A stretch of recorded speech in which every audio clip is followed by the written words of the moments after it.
Hi guys, welcome back to another video. Today I'm going to be reviewing and unboxing my George Foreman Grill for you lot.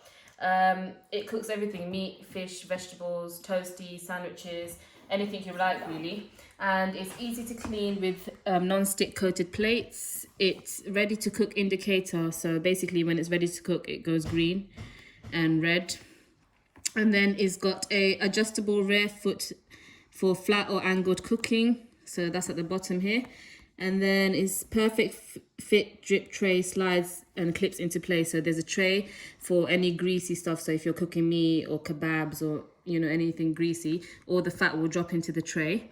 And also it could be stored vertically, so it doesn't take up too much space in the cupboard or anything. You could just store it standing up. So what I'm going to do, guys, now is I'm going to unbox it and show you how it looks.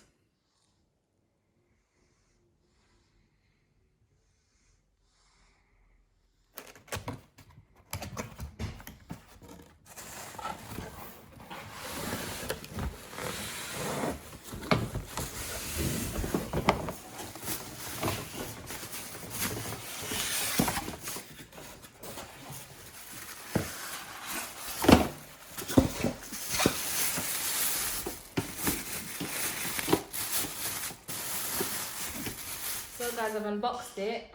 I really like the way it looks. It looks, I like the design, and it's all made out of metal. It's quite light as well, so it's not too heavy to pick up and move around. Also, it comes with the tray that catches the grease. So basically at the bottom, it's got a little section where this slides in. And then once you hear it click, make sure it's nice.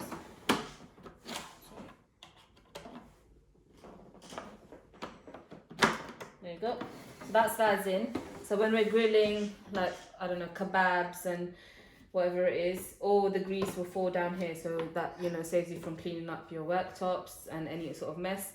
This is all non-stick as well, so it's easy to clean. And I forgot to mention there's 3 sizes. So there's small, medium and large. I got the large one. It was $39.99. And obviously the medium and the small is quite a bit cheaper than the large one. But I got a large because I got quite a big family. So if you've got a big family, then I recommend you to get the large. And if not so big, then medium and small would do as well. So what I'm going to do now, guys, is I'm going to cook some dinner. I'm going to cook some chicken and some kebabs and try it out for you and show you exactly how it cooks the meat and how it works. So guys, I've prepared some lamb kebabs and some chicken tandoori fillets. I left the chicken whole, but you could also cut it up in cubes and put it on skewers, however you like. So now what I've done is plugged in the George Foreman.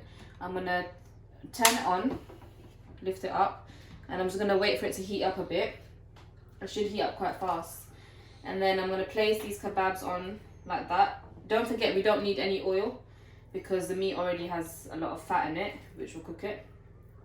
And obviously grilling it is like basically a healthier way, so using oil would just be quite stupid. So yeah, put these on like that. And then what I'm going to do is just literally just close the lid. And then you can see that the orange light is on. So we're going to wait until it goes green, and that means it's ready. So guys, you can see that the orange light is on, so that's still cooking, and you could also see the steam coming out of it. And I don't know if you could hear the sizzle, but I could hear it sizzling. So I'm just going to wait until the green light comes on, which means it's fully ready, and then I'll show you how it goes.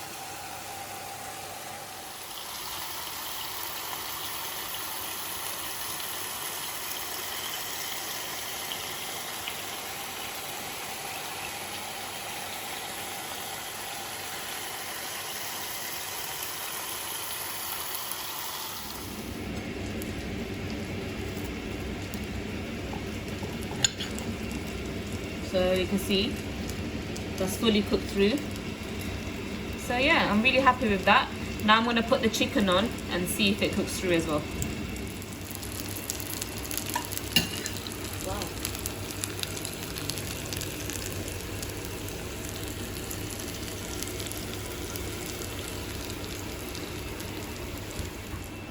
So you can see all the fat that has been collected in the tray. So what I'm going to do now is I'm going to cook the chicken on the same thing. and then clean it at the end and show you how it looks when it's clean and how easy it is to clean it. So guys, what I did was I switched it off and I waited for it to cool down a bit. So I'm gonna switch it back on again, and then you can see it's the orange light again. And I'm gonna put the chicken breast on. So I've got 2 big chicken breasts. Like I said guys, you could also chop it up into cubes or strips, however you like. But I just chose to keep it like this. And then I'm going to close it again.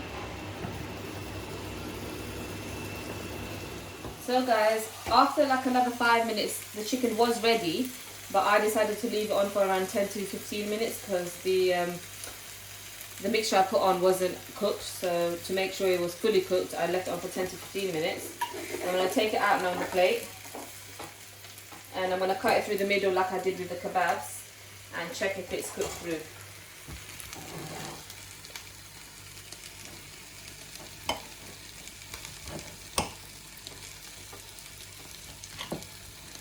So guys, as you can see, there's no pinkness in the middle, so that's fully cooked. So I'm going to take off the other one now, and then I'm going to show you how to clean it up. So guys, I've let it completely cool down, and then I've got a damp cloth. You're going to need a clean sponge and some washing up liquid. So first, with the damp cloth, I'm just going to wipe off all this, you know, all this fat and crispiness.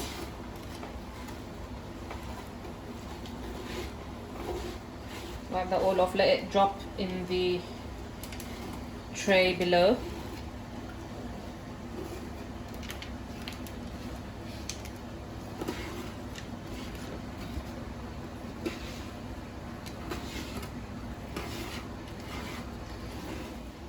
So now you can see the cloth is really dirty. You just wash it and then use it again.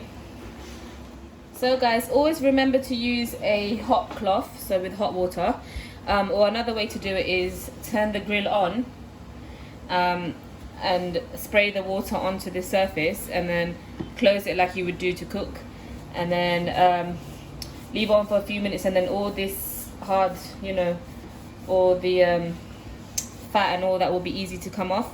But that's a bit dangerous, so that's why I'm choosing to use just a warm cloth, which does the same job anyway.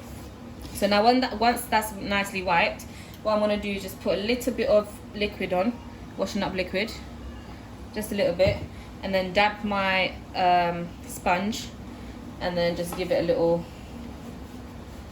wash like that, so all the greasiness comes off. And make sure you're not using the green side because it could just scratch the surface, so always use just the sponge side. And do the top as well.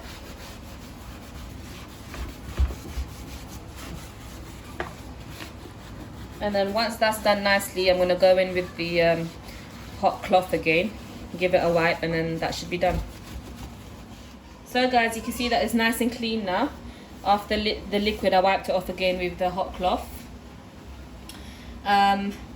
And oh yeah, the tray that collects the fat at the bottom, you could just wash that normally how you would wash your dishes. So with a sponge and liquid in the sink, and that should be fine. And yeah, I really hope you enjoyed this video guys, and if you did, please like, comment and subscribe, and I'll see you in my next one. Bye.